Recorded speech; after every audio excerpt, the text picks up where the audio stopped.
Well, hi, good morning. Yeah, I'm going to carry on with this radio and I'm going to perform the IF alignment on it and get ready to do the RF alignment, which will involve putting the pointer in its final position.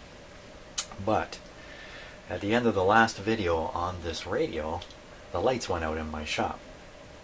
Between that point in time and this point in time, I've done a fair bit in here to try to track down exactly what happened. And I've made a rearrangement of the way my equipment's plugged in and a number of discoveries, or at least a couple big ones, I guess, for me personally, about how things work. You know, no matter, this is a big topic. Electronics is a big topic. You'll never get to the edge of it.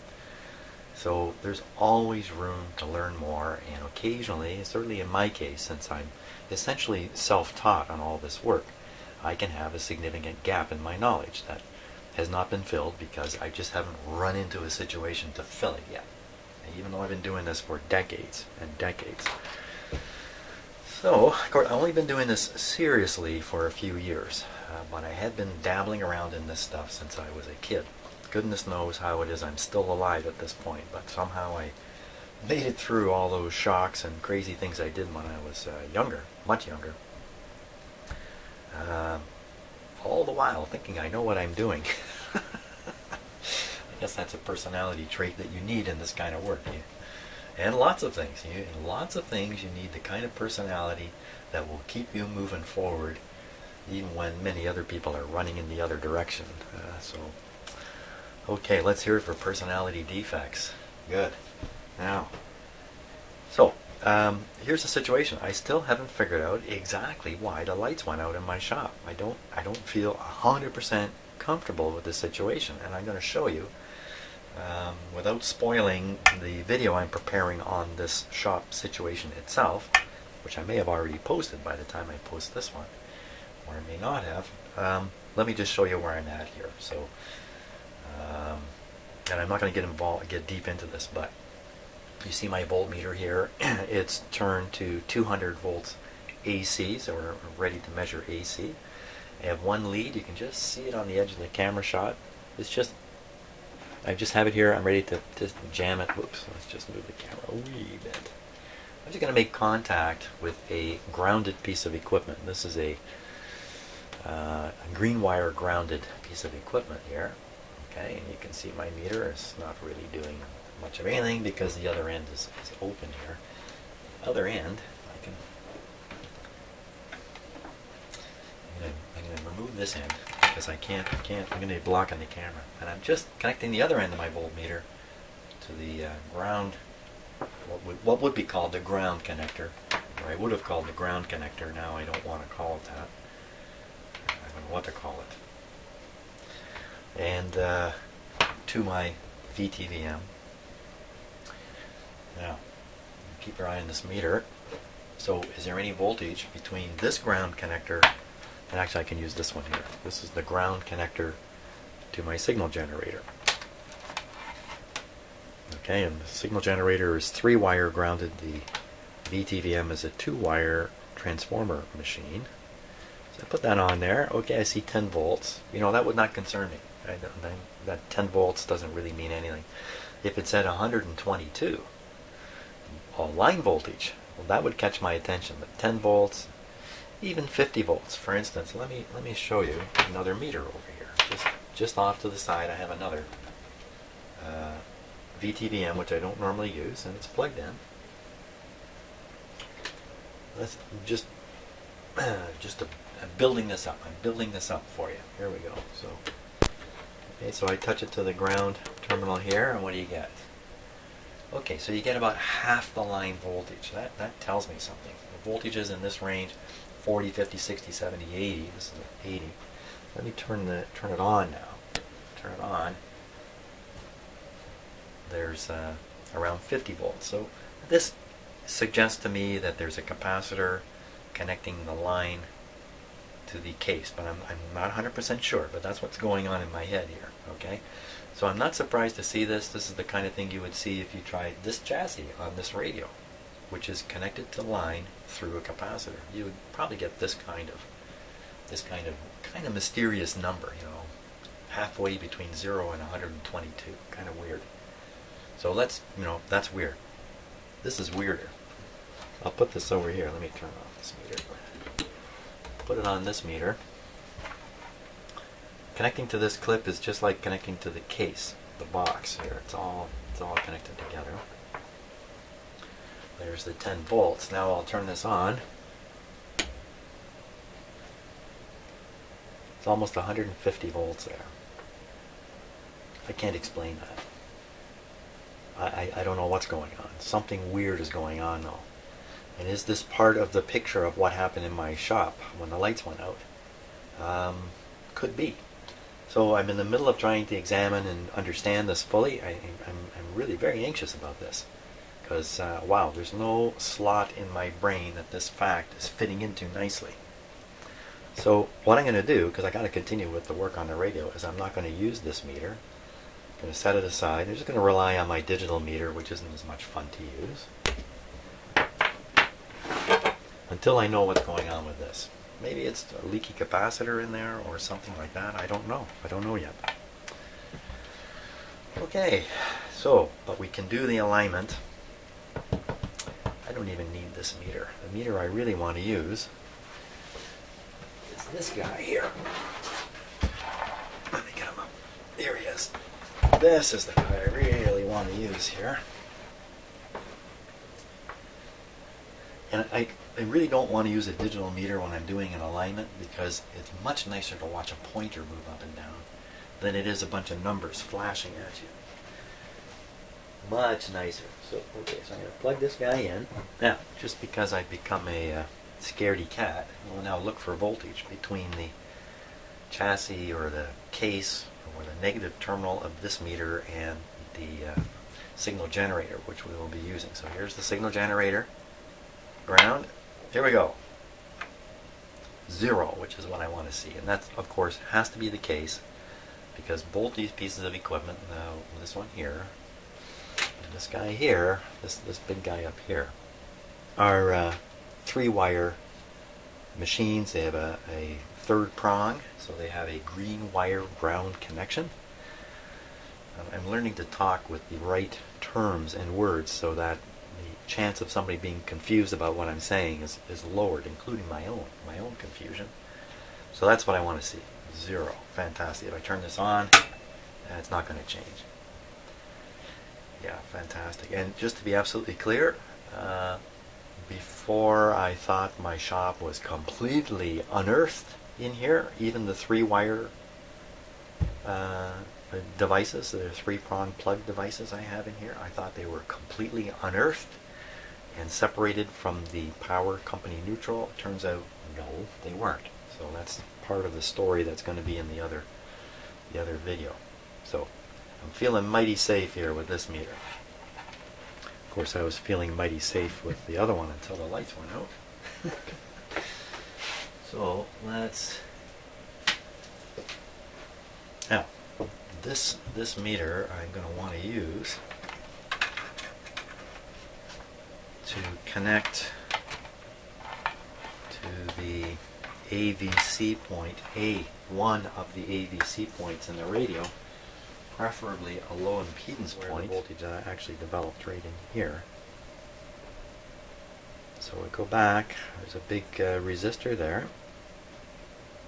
Raise the impedance of the circuit beyond the resistor, because the next thing you know, it's connecting through the coil there right to a grid.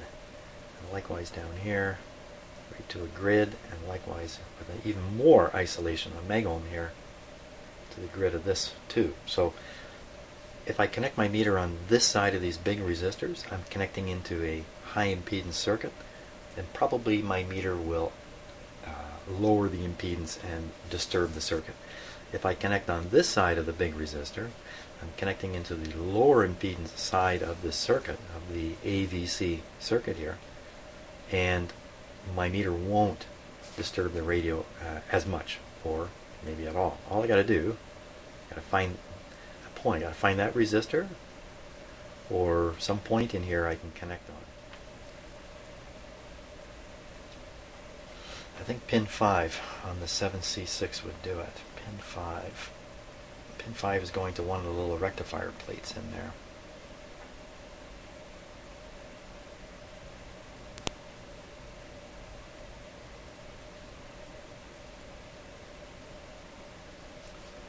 Let's go pin 5 on 7C6. On the 7C6. Where is the 7C6? I don't have a tube diagram here. These tubes have the number 7 on them. They are actually 6-volt tubes. The number 7 is a hint that they're Lochtel type. Just to help. Did I say 7C6? Is that what I was saying? 7C6? It's their short-term memory. 7C6. So that's that tube. Down there.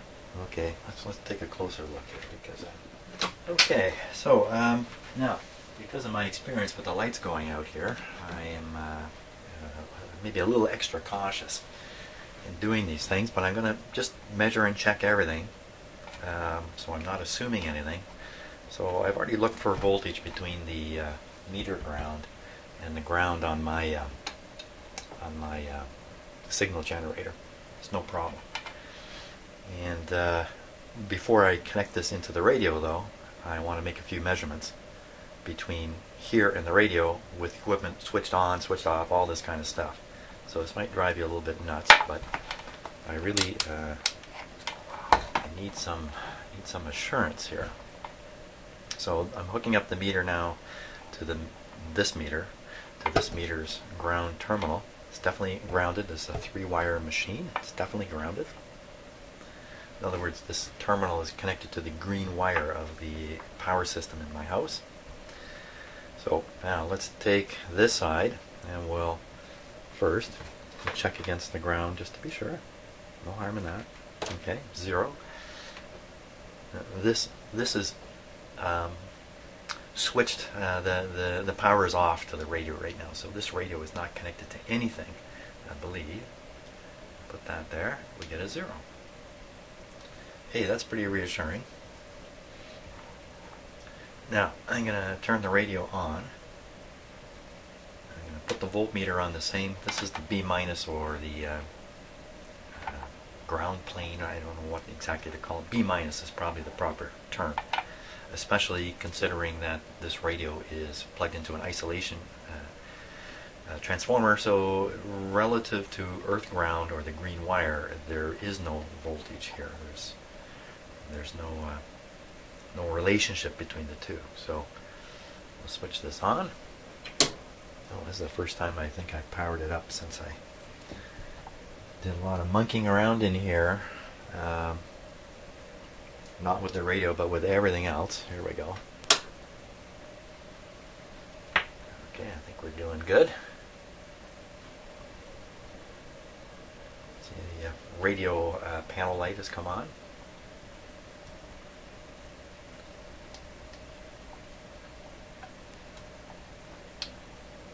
Has no antenna connected to it right now, so there we go.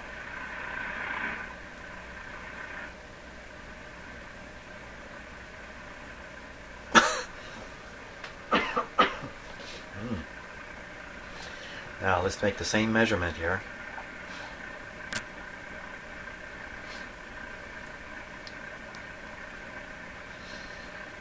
Yeah, okay.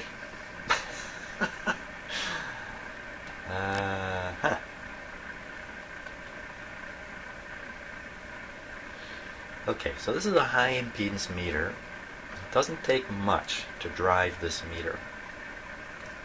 It just could be that there are the appropriate capacitances here. Somehow I am still able to get a reading.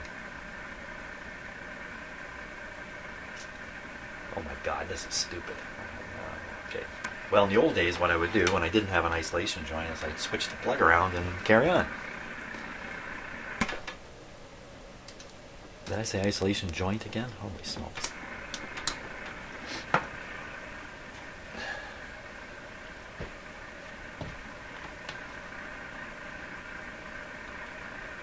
Now, that's not supposed to happen with an isolation. transformer.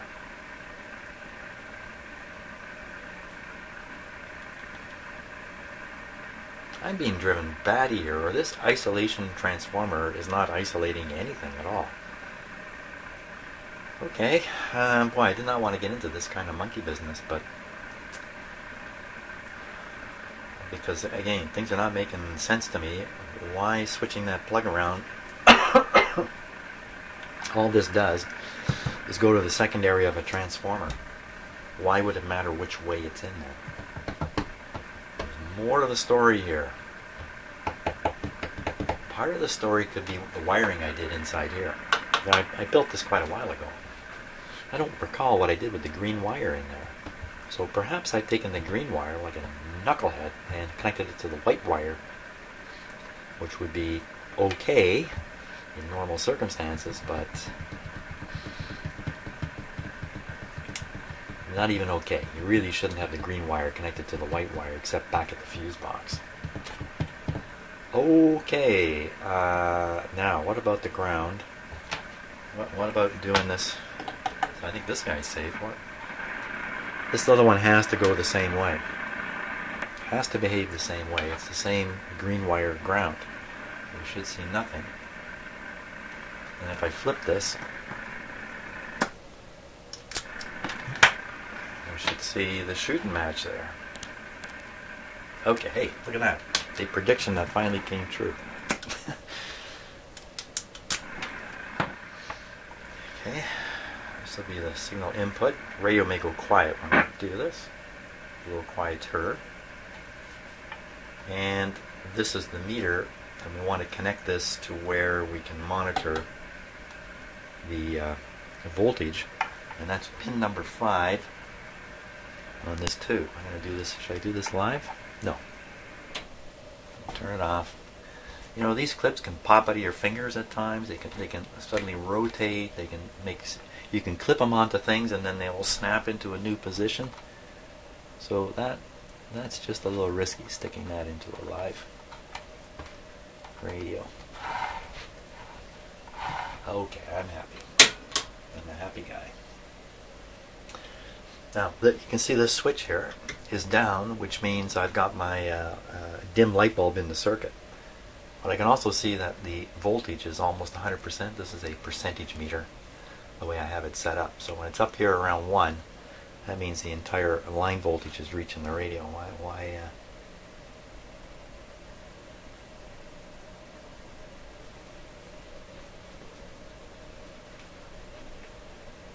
okay, we're hearing nothing, probably because I hooked up this meter.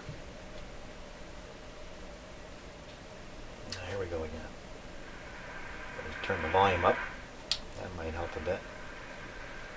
So I guess making this meter connection has quieted the radio. You know what, I can break the connection over here quite safely. Let's just turn it down here. No.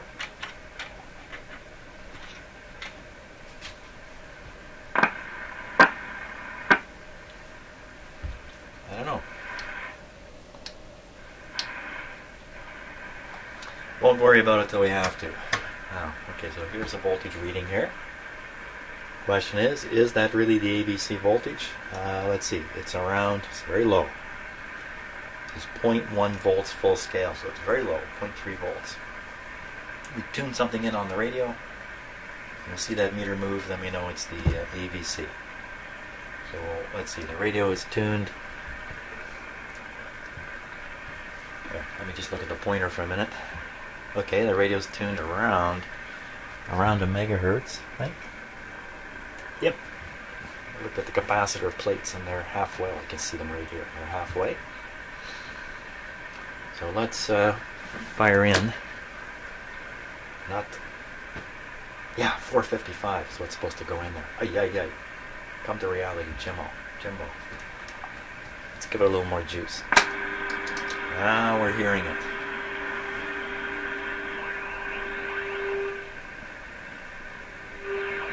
So what I'm doing is I'm tuning the signal generator. Just raise that up.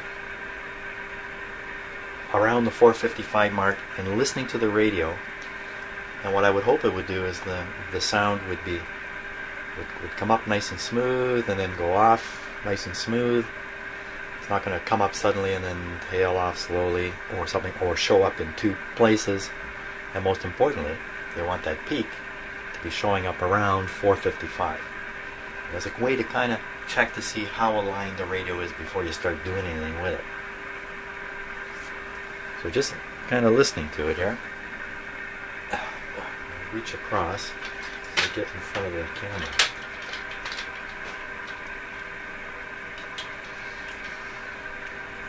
There we go. There's a good angle.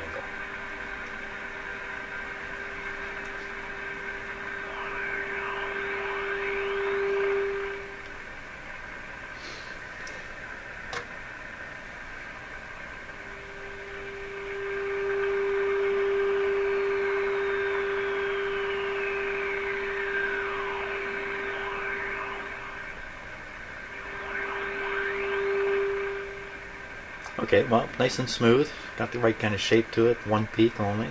Now let's put it right on the peak. So this meter's peak now.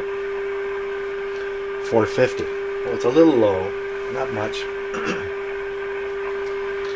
So now, can we hear it at 455? Sure. You can still hear it. So now we can align the radio.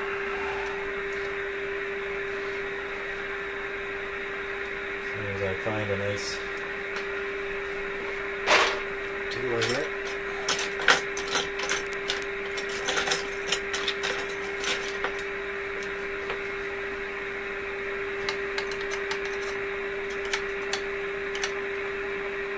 Okay, now we want to start with the, normally you would start with the second IF and work your way back, but if a radio is actually operating, it's not too critical where you start with this. So we're still on 455. I'm going to watch the meter here very carefully.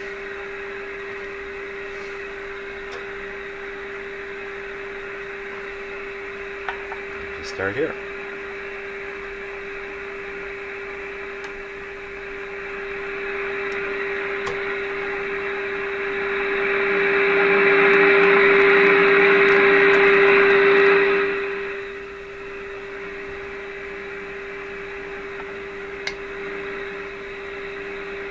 Peak that up.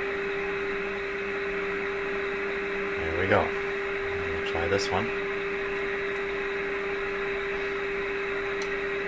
See, if the radio wasn't already working, if it was coming out of the factory, these things could be so badly aligned that if you try to tune the first IF, you'll never get the signal through the second IF, you'll never hear it. That's why you start on the second. But with a radio that's largely working, not so important.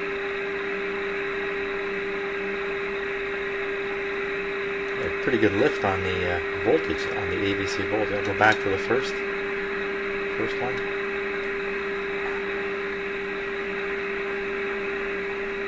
Sometimes these coils will affect each other, but not much usually.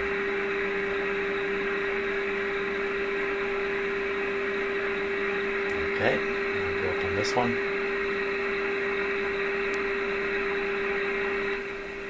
So these screws were stuck, so no one's touched these.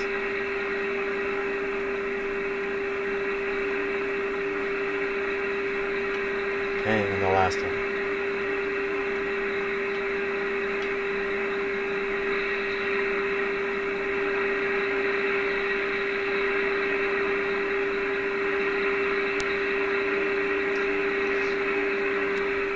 Now when I'm doing that, I'm listening carefully to what I'm hearing, and I'm hearing the pitch of the tones or the pitch of the sound, the hiss that's coming out. You think of the hiss as white noise. You can think of it as a helpful thing. And you listen to the quality of the hiss.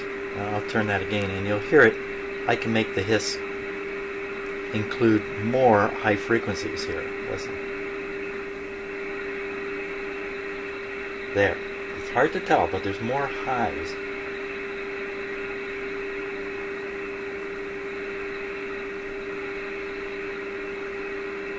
Right at the peak, you have, how can I put this? Yeah, you're going to have the best lows, but you may have quashed some of the highs. And if you get this thing tuned up really good, so the response envelope is really sharp, it's really tall and sharp, you might not like the sound. When you listen to it, it may sound a little canned like that. So just peaking these isn't necessarily enough. Usually okay, not necessarily. So we got a really good boost out of this now. So boy, it's been a long ways to get to that point to do this little alignment here. And because I am so smart, I'm going to actually look at the instructions here and just see if we didn't do what they suggested.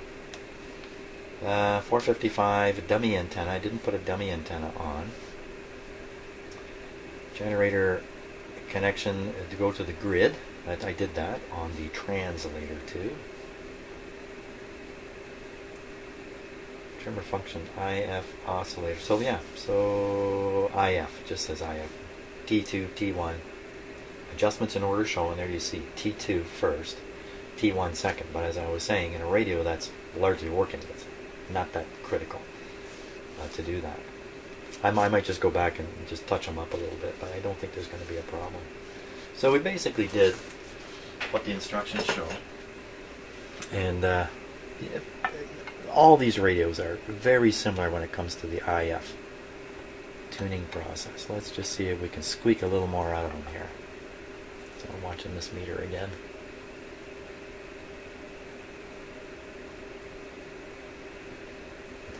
Barely turning this.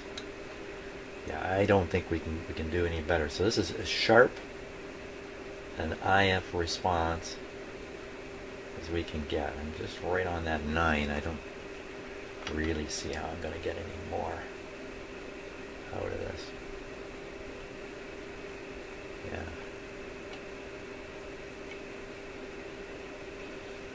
It said we're supposed to have a dummy antenna on there. Well, that's the one thing I didn't do. Let's do that. Let's just do that for the sake of seeing what it does.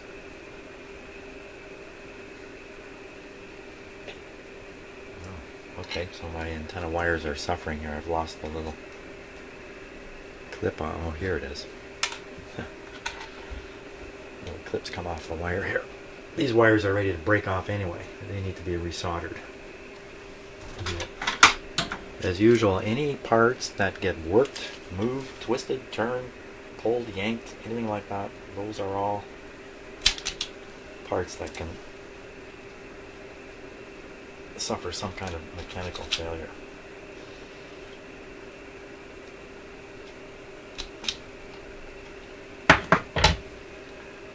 That's not working. There we go. 0.01 capacitor A. Okay. See, I said that like a Canadian.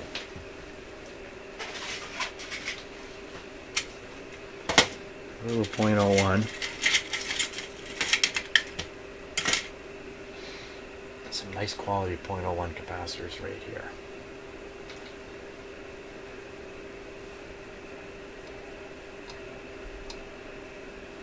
So when I'm touching this, I'm adding my personal signal into the radio, and you can see the meter pop just a little bit, and I can hear the slight increase in the hiss coming out of the speaker. I don't know if you can hear it. So that's what that is. More hiss. Now, do I dare hook up a whole bunch of clip leads on this? I don't think that's a good idea. I'm going to hook up a bunch of clip leads. I'm just increasing the amount of antenna connected here. So what we'll do is just do a little wire wrap thing here. Okay, that's going to make lots of connection there. And we're going to touch it to that wire. So, you know, in the same way that as I touched the wire, I added a little more signal in and it made the meter change its position a little bit. This is trying to prevent exactly that from happening. Why wouldn't we just short the antenna right out? Probably a good reason for that. I won't do that. You can see it's no dramatic difference here at all because, you know, the antenna, the real antenna is not even connected. I mean, there's hardly anything coming in here. Ooh, ooh, flying wire. So I really think skipping that stage is unimportant.